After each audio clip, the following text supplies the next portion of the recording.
This devotion is based on Psalm 104, and we're in a very rich vein of worship psalms at the moment. Beautiful psalms. This one's similar to yesterday. It starts with the same words, ends with the same words. Praise the Lord, oh my soul. But this one is all about nature. If you love nature, this is a psalm for you. It just gives a perspective about nature.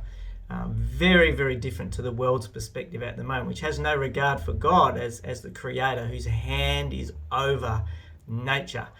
So it's a celebration of God's hand over nature, and in some ways it sort of walks through the days of creation.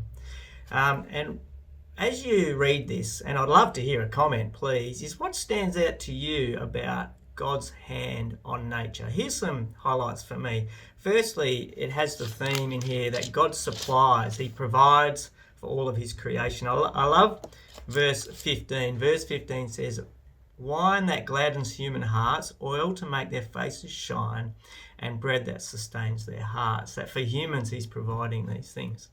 Verse 24 is also a key verse for me, right in the middle of the whole psalm. It says there, how many are your works, Lord? In wisdom you made them all. The earth is full of your creatures. It reminds me of the song, All Things Bright and Beautiful.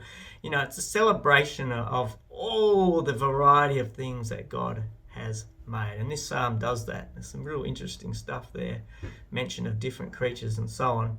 Then verses 27 to 29 are very profound verses that just say, you know, all creatures depend on God, and that's a part of His goodness. Is He opens His hands, He satisfies, He provides. Without God's hand, if He takes His hand away, we've got nothing, and we go back to dust. It's all from Him.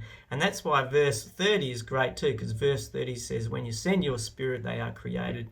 You renew the face of the ground. It's because of the breath of God that we even live. Great psalm on nature. Enjoy it.